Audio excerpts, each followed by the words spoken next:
Organizations win championships. A Chicago Bulls podcast with Jason and Dan Bernstein on 312 Sports. OWC on 312 as we chart this new course for your Chicago Bulls under the leadership of Bryson Graham. And we have done some special shows for you, as excited as we've been of them getting that fourth pick and already making people angry by saying who we want and who we don't want. What I've been doing as I watch the playoffs, and one of the joys of knowing that your team is starting with a clean slate, is we're watching what other teams are doing and what other teams prioritize. And what works. Yeah. As of right now, what works. So I think other than lucking into a generational superstar, what else can we learn? What else do we see in these playoffs where we can make our little list and say, hey, Bryson, get me one of those. Get me one of these. I want 3 of those. I want 2 of these. Give me 4 of these. That's what I want. Yeah. I assume that when you mention generational prospect, that is none other than the alien himself, Victor Wembanyama. Well, would I be correct? Maybe generational prospect in general. Yeah, I would count Cade Cunningham in that as well. When you start talking about you think he's generational? Well, I forget. I'm just saying. I think Donovan Mitchell's been having a better series. Look, you need a flag bearer though. Mofo. Oh, I know. And then I look at the Spurs and I see that they may have, other than Wemby, even like they're a good team even when Wemby's not out there. I told you, Steph Castle in a few years, if Wemby wasn't there, I think could be a number 1 option. Well, and Wemby Dylan Harper too. Like you need a lot of these guys. It's amazing that here we are as Bulls fans saying they got a number 4 pick. Well, that's great. But you need a whole team of these guys. Well, it's nice that they have 4 draft picks, and I know one of them is 56. But the 38th pick could be something, especially in this draft. It's a good draft. Well, it's deep. If Tunde Isufu is there, I'm taking him because I'm a huge fan of his. But wait, you're dropping a 2nd round pick possibility on me right here? I think he'll be there, but I love Tunde Isufu, and I think he'll be a very solid NBA player. Tunde Yusufu. Baylor guard. Yeah. Not Cameron Carr, who the Bulls could take at 15. But I think there are multiple things that the Bulls need, right? I think first that is rim protecting and defense. I think that's the most important facet at the moment for this team. What I shouldn't say that. I think everything's important because it's such a clean slate. But in years past, rim protection has been a swing and a miss. I think 3-point shooting needs to be prioritized as many times as we say it. It doesn't get old. And they tried to do it when Io and Kobe were on the team. And athleticism. That's it. You look at these guys jump. And it's ridiculous. And I know Josh Giddey, who we'll get to later, is a pretty solid player, but the leaping ability, it's ridiculous. I just if you can jump over people. I don't know that if you can. This is the question I keep asking myself. And I know that we papered over this when the trade was made. And thought, well, Giddey, okay, so they got Giddey. He's young, he's talented, but he had to come out of the Thunder lineup in the playoffs for 2 reasons. He didn't shoot the 3 consistently enough to be guarded. They've rectified that that enough. So maybe, that's not but a concern to me. It remains a concern to me. Really? Because we still have, because I don't know that he's progressed enough to still in a playoff series be forced to be guarded. Well, we don't. He shot 36% from 3 this year. I know that's good enough for somebody to have to guard him. That's one season. That is, you got to keep that up. There's variance between seasons. I forgot about the Slob Wizard nickname. I just went to Basketball Reference to look up his percentage. Yeah, well, we've got Slap and we got sideline out of bounds Slob Wizard. He is great at that. And the other aspect, obviously, was Giddey's defense. And the decision was made by Sam Presti that he cannot be a part of what we're doing. They had to move him, and they did, and they got somebody who is a huge part of what they're doing. And I get it, and I'm not criticizing the Bulls for making the trade, but that remains an open item for me. Can you win a title with somebody who is as indifferent / ineffective a defender as Josh Giddey, being that important to your team? I think that that question will be answered with time, as every question is. And the thing is that we don't know what Bryson. We've talked about this a million times, and I keep saying Bryson, thinking of rah, hit the ball 340 yards, but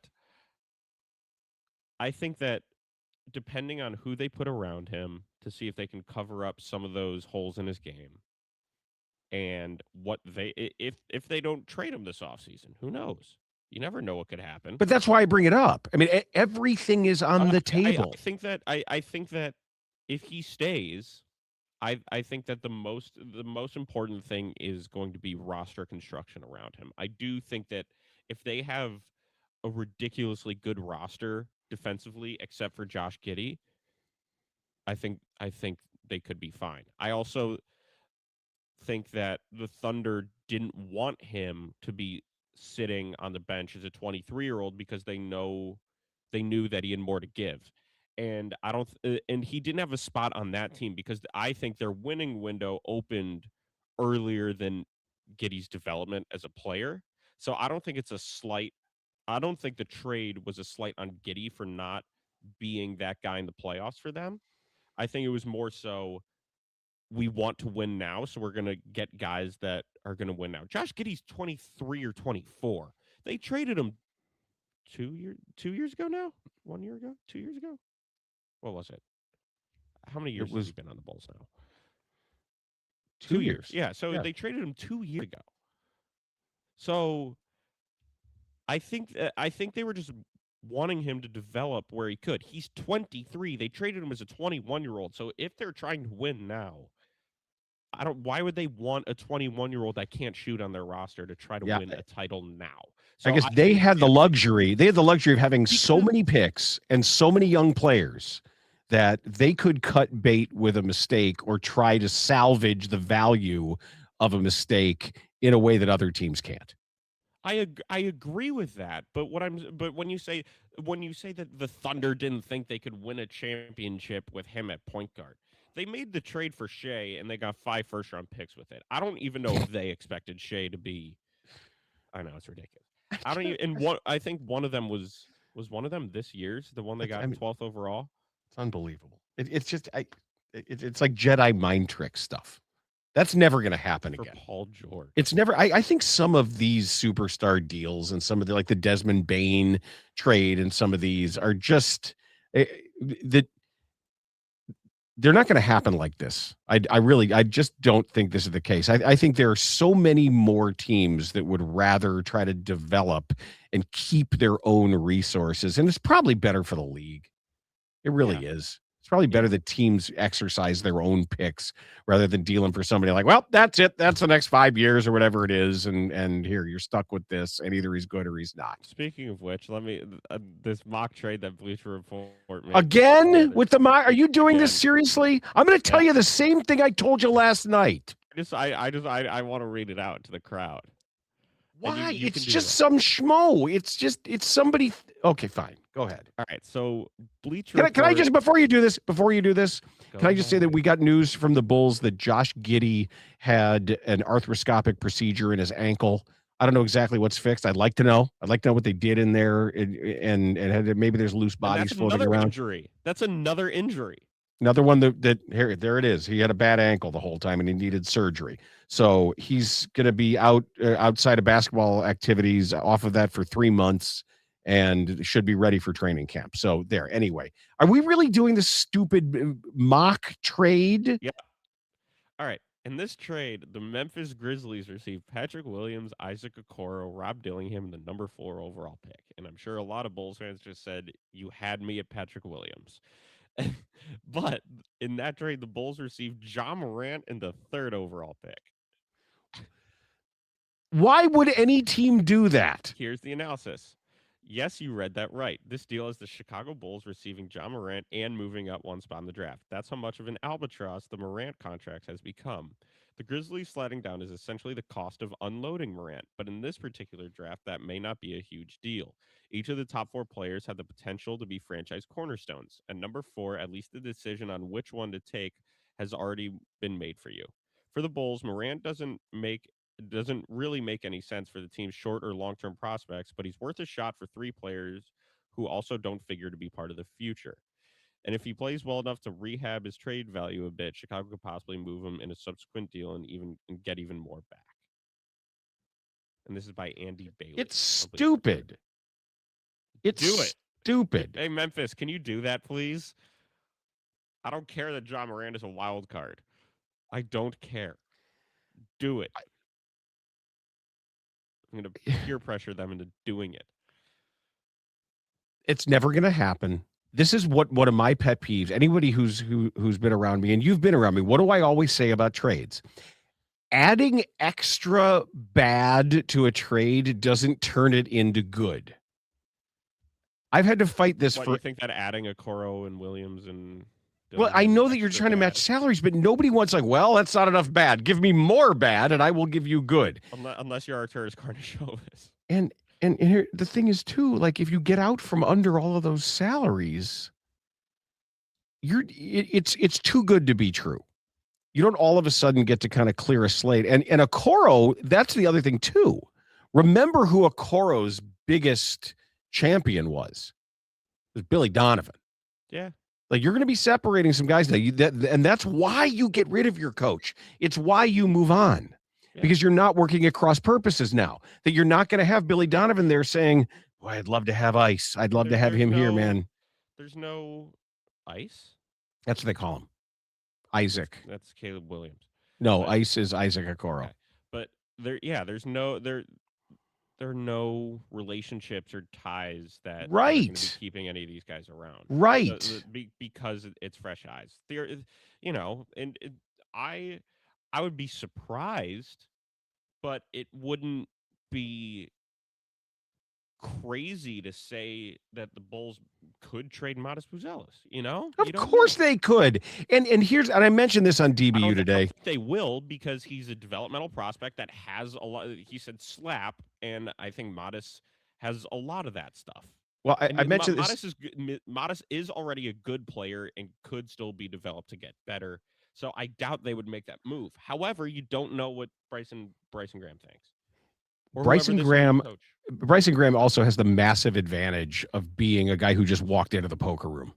Nobody knows him. No one's ever dealt with him before. They don't know his tells. They don't know when he's bluffing.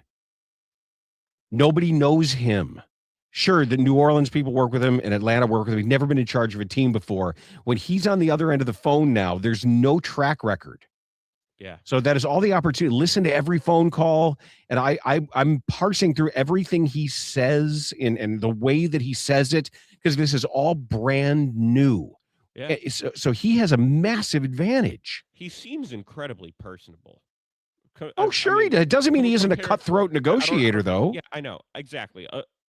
I don't know if it's just because AK was so stoic and, straight-faced. Yes. I just think that with his reaction to getting the 4th overall pick was then he was like, "Hey, man, I just walked in here." Mm-hmm.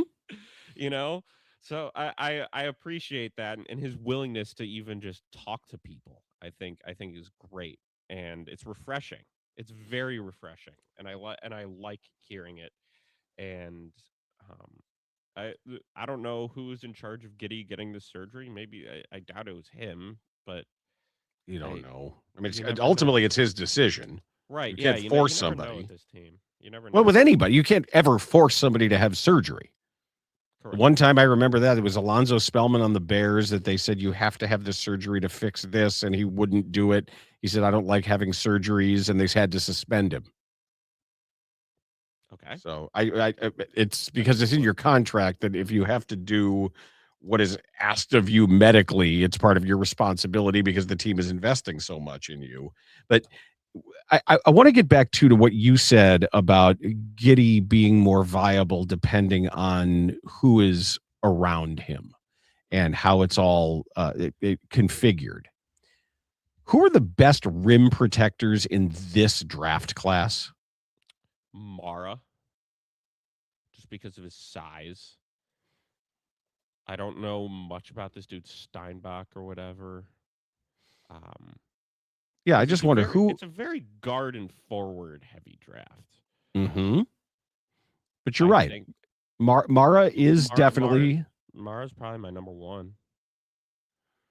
Okay. I saw some guys as well. That this Kansas dude, I forgot his name. If you could find him, it's supposed to be like an late first, early second. And Baba Miller from Cincinnati is supposed to be probably early second as well. And what do you know about this? Is it Henry Visar? Oh, is that the UNC? North Carolina? Yeah, I think he's Estonian. Is that right? I know he's big. I know he's tall. I don't know much about him. I don't know. Maybe the Bulls double up on the UNC guys. And then you also have Luigi Suigo, who is an Italian pro who just turned 19. He's 7'3" with go ahead. That'd be such an AK pick. So no. Okay. Oh, he's European. Yeah. Okay. I'm just saying that if we're starting to look and you're talking about some of these other picks. I saw Nate Biddle from Oregon could be a second round pick, and he's 7 feet tall. Because that could be a place where a second round pick overperforms, where you can find like the guys like Gafford or Kalkbrenner or some of these guys who immediately have a contributing value to you, even though the immediacy isn't all that important. But I see, like watching last night and watching what Gobert and Wembanyama and even Cornette to some extent when he's there. Not like Nas Reed, but no, not him. He's a good player. Oh, man. He's so good. He's so good. What did you say last night? That if he played in the 90s, nobody could guard him, and he'd be a 7-time All-Star. I have trouble debating you on that. There's no way anybody in the 90s is staying from him. He's 6'10", and he moves like a guard, and he can shoot threes. He's got tight handles. Tight. Like Patrick Williams, look at him. Yeah. Like, be him. Mm-hmm. But no, Patrick blows. Aw. Yeah, but I think it sucks. I was rooting for him we were rooting for him for so long. All right, well, maybe. I'm breaking into Bob Ross. Maybe. Right here. How about yet? He's maybe the new coaching staff will find Patrick Williams and say everybody else was doing it wrong. And the new development staff will come and say everybody else was doing it wrong. We have figured it out. And I don't think that's going to be a possibility. I've seen enough to declare that if any other team wants to try that and wants to do that, go ahead. I think whoever comes in and develops, I think they can look at Modest and say, all right, we have someone to work with here. I think they do the same thing with Lenny for sure, and just say, okay, there's something there. Even though it's probably not a starter, but he could be a contributor. And other than that,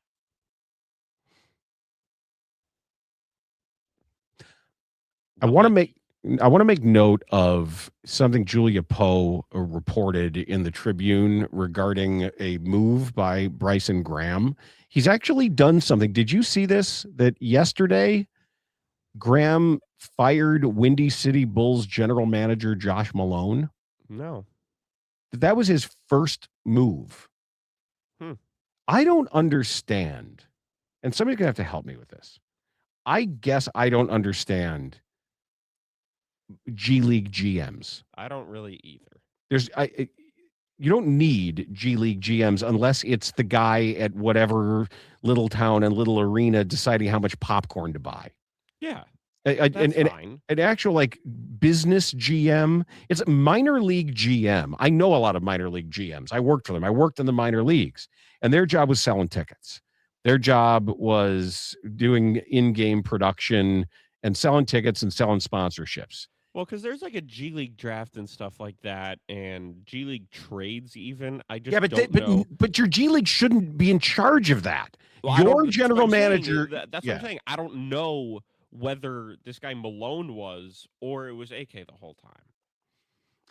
I feel like the Bulls need to treat the G League like a farm system in the MLB. That I think every G League team, every team. Yes, top down. Exactly. I don't need to see a 34-year-old bum on this roster just because he'll fill up a roster spot or it's a name that used to play in the NBA. I don't need to see that. I think you should get a bunch of guys that use it as your practice squad. Get a bunch of guys that you think could be good, give them reps, let them develop, and if they get picked up by another team, fine. Whatever. But who was the guy you interviewed who played for the Jazz? Who was there? Derek Favors. No. Yeah, Derek Favors. Don't disrespect. No, I know you love Derek Favors, but he wasn't really even playing all that much, and I didn't know what he was doing there. He was a victim of the game changing around him. But yeah, he just wanted to play basketball, man. And that's okay. There's a spot for something, but the primary role of that team should be a place where you're developing players can get real experience at the position they're going to play for your team, running all the same stuff. I don't think you need a specific personnel person or general manager. So if that is a spot that they don't fill, unless there's some NBA rule that says that you put somebody in that position and it's a job title, I personally don't get it. I don't get it. It's like if you were the GM of the Bulls, you would put me there. No, I wouldn't. Nepo baby. No. You have your own Nepo baby job, and you can snuggle into it. We can dress you in a Nepo baby onesie, and you can be just fine.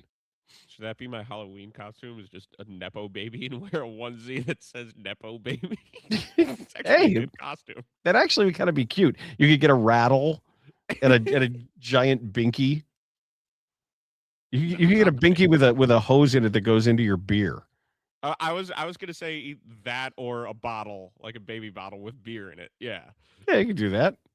That'd be cute. I think I might do that. You just get a giant onesie that says Nepo baby on it. Yep. Well, you know what? It really is not all that. I mean, you do nap a lot. I do nap a lot. I like naps. It's fun.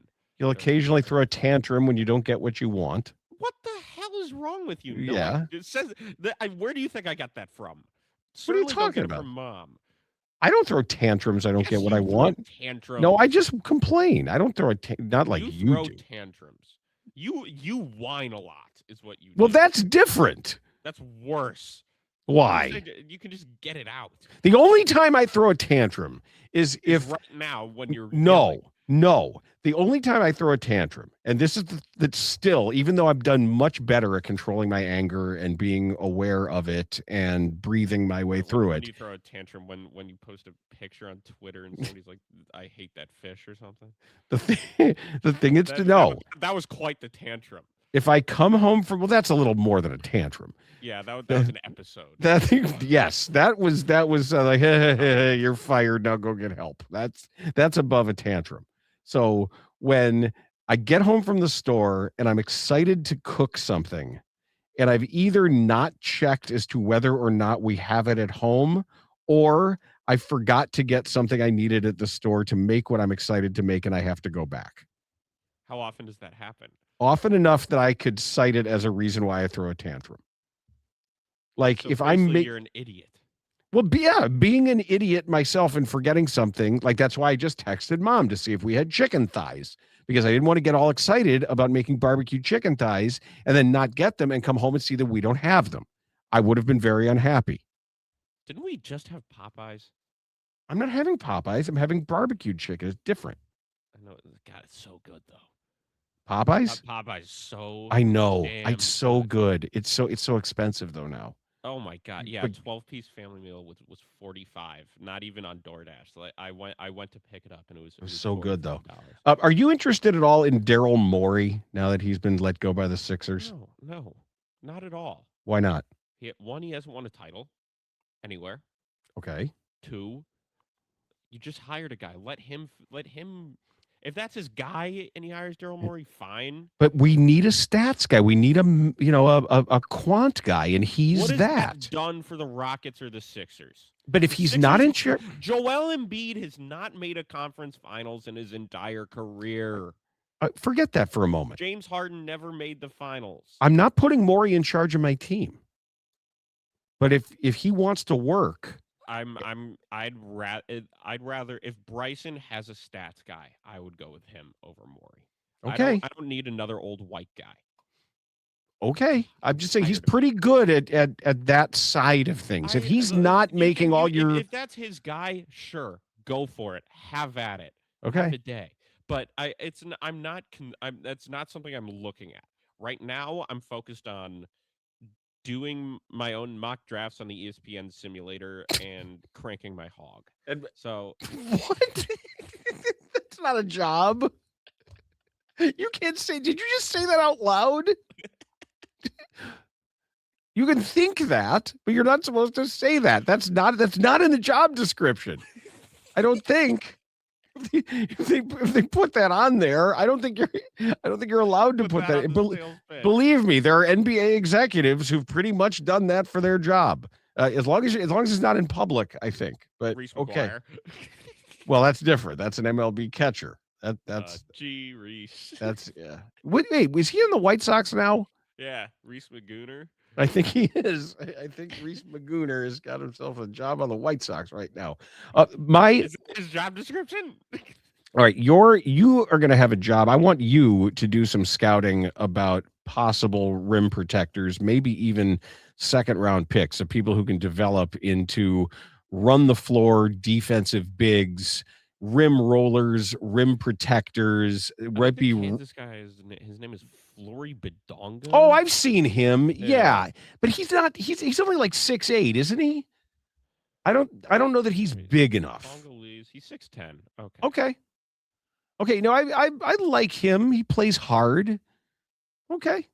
Yeah, that's a name. Baba Miller is another one. I like Baba Miller. Cincinnati. I like Baba O'Reilly. Baba? Baba the Miller? Song Baba O'Reilly by The Who. You know that song. Probably. It's on every commercial right now. It's Baba the one Miller, that he's Spanish. He's a senior. He's 6'11". He played for Florida State and FAU.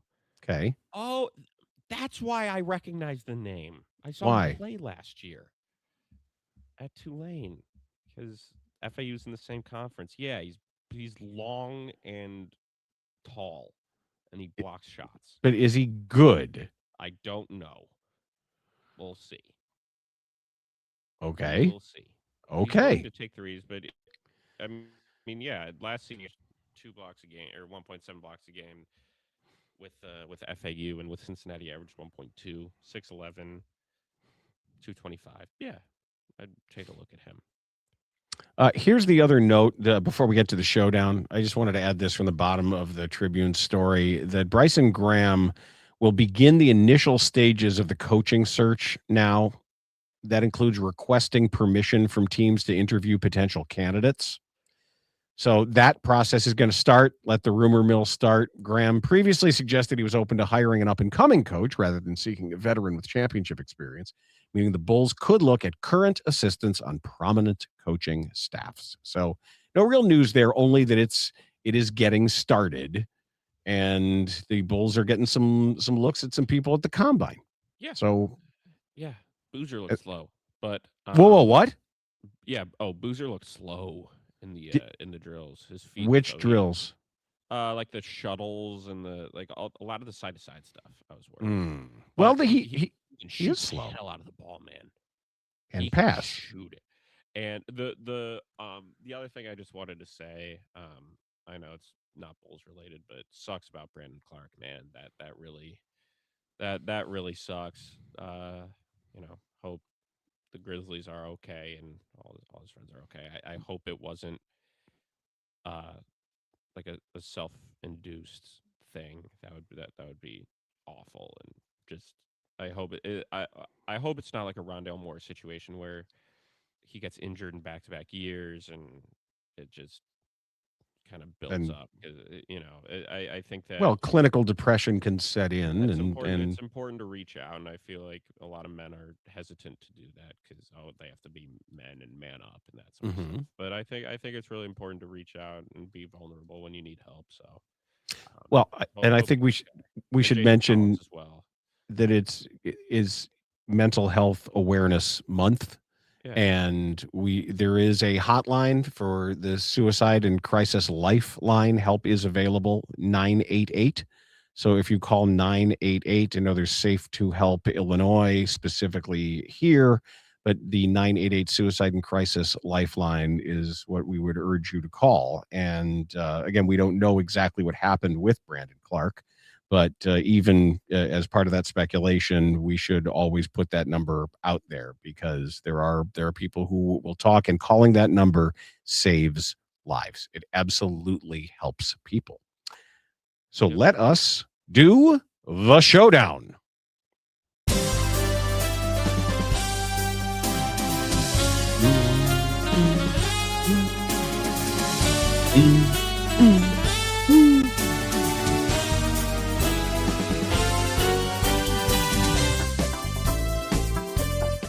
We had a good one on the last program, Yeah, we did. and I expect this one will be exciting and interesting to you as well.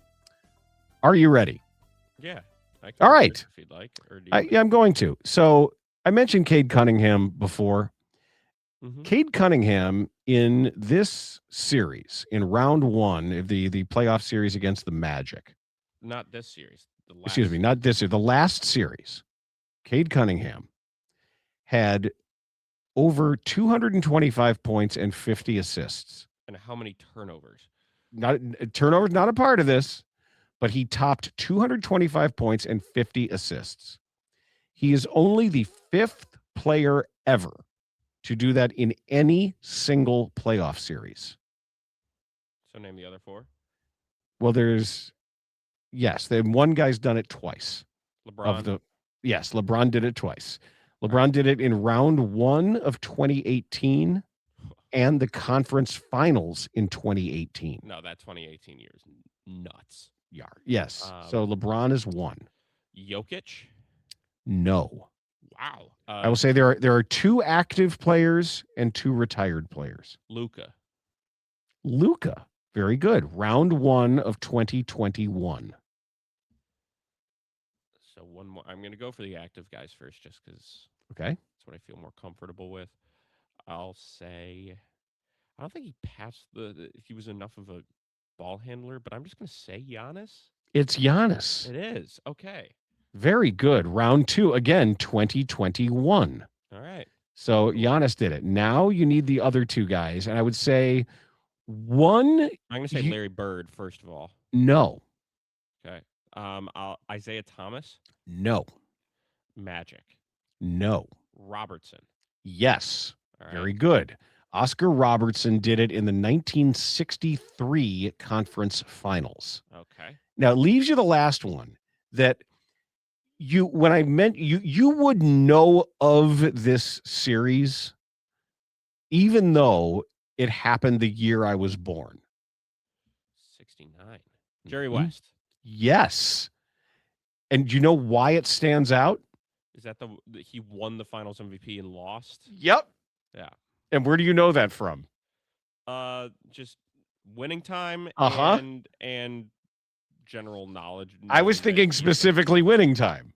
And knowing that he's the only person to do that. I probably could have gotten that without that clue. But once you said 69, that made it pretty easy. Jerry West, who, despite that his team losing, from me. That was a really good performance from you, Jerry West. And so it's Giannis, Luka, LeBron twice, Jerry West, and the big O.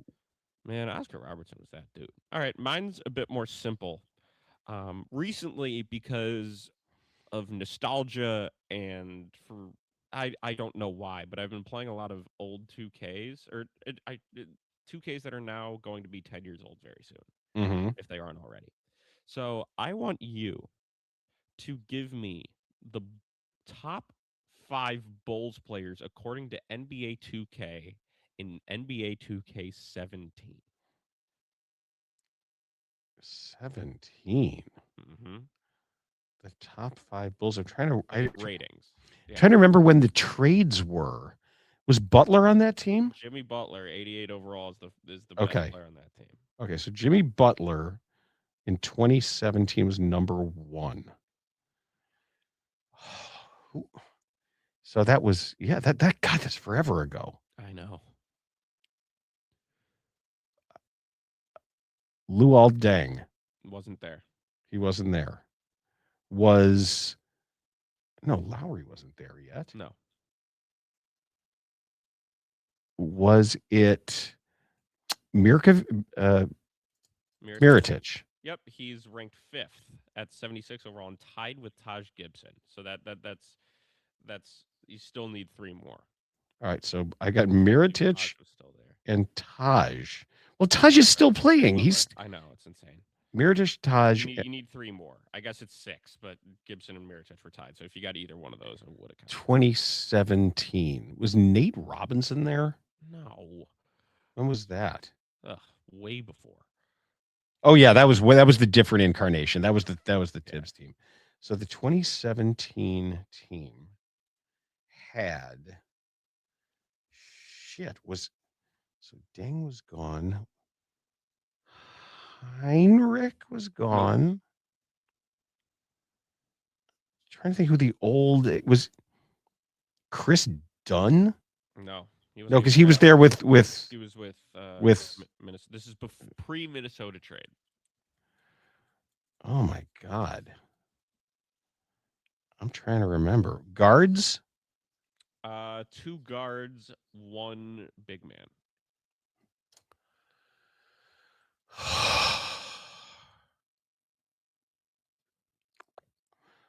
2 guards and a big man. Was the big man a scoring big? Yeah, I would say that was probably the biggest part of his game, but he wasn't. He was only a 77 overall in 2K. This was the year they had so many weirdos on this team. Was it? This was the 3 alphas era. Was Portis on there? No. Bobby Portis. Team, but, yeah. The shooting guard was an 87 overall, and the point guard was an 81 overall. Oh, I know. Your guy was on this team, RJ Hunter, but he isn't there. He's not there. Okay. D Wade. D Wade, 87 overall. Probably undeserved. No, he had an okay year. Floating on reputation. Rondo. There you go. You finally got the era right. Because that's why I chose this one, because it's a bit tricky. Yeah, 3 alphas. That's the 3 alphas era. Yep. Okay. Yep. So Butler, Wade, Rondo, Mirotic, Taj, and then I need 1 more. Yeah, you need the big man. He's not playing anymore. He retired very recently, though. Retired very recently. Uh-huh. Because I think Cristiano Felicio is still playing. He was on this team, and he's playing. No. I know who it is. Who? Is it Rolo? It is Robin Lopez. There you go. Good call. Okay. Oh God, that team was so bad. There's so many randos on this team. Lead on the Celtics, and then Rajon Rondo broke his thumb. Yeah, I know. That was the Isaiah Thomas year. The Denzel Valentine and Valentine. God. Paul Zipser was there. Yeah, there were some names on that team. Okay, let me look them up now. Okay, so now I've got Isaiah Cannon, Michael Carter Williams, Jerian Grant, Joffrey Laverne. Oh my goodness! Campaign was on this team. Doug McDermott, Anthony Morrow. Campaign was on this team. Portis. Yeah, and Zipser. Yeah, Wade, Valentine. I believe that Gibson was traded to OKC for Payne and Morrow during the season. Yeah. God. Good Lord. All right, well done. Nicely done. Now, you're leaving when? Tuesday. And I get there on Wednesday. So I don't know if there will be an episode on Wednesday next week. Because you're going to be in Stockholm figuring things out. Arriving in Stockholm figuring things out. All right, maybe I'll do a guest and we'll just do a guest, and you'll have the day to figure out and go to sleep or whatever you have to do. We do Thursday or something, and we. All right. Well, we'll figure that out. But if there's for news, the next few episodes that I'm on, I will not be in the country. I will be in Sweden. And if there's news, we're gonna have to, because there might be news. So there might be. Are there any Swedish NBA players right now? Have there ever been? Let me see, actually, because I know there have been Finnish guys. Oh yeah. Pelle Larsson. He's good. Right. Yeah, he's solid. Jonas Jerebko. Okay. Bobby Klintman. I remember him. Yeah, Pelle Larsson's good. Oh, he's solid. Yeah. Is he a rookie? No, he's in 2 years, I think. No, this is his second year in the league. Yeah, and Larsson's got some swagger too. Yeah, like he plays a kind of a viral on TikTok because he's a good-looking guy. So he just went viral. Oh well, good for him. Okay, I didn't know Swedish men are supposed to be good-looking too. Well, I guess they are, right? Henrik Lundqvist. Yeah, I guess this guy. Yeah. Oh, Bobby Klintman is on the Pistons right now, and he's Swedish. But okay. Yeah, I'm excited to go because I'm not. Oof. Enjoy. That will do it for OWC, and we'll get everything figured out when we get this guy halfway across the world, and we'll talk to you next week. Organizations win championships. A Chicago Bulls podcast with Jason and Dan Bernstein on 312 Sports.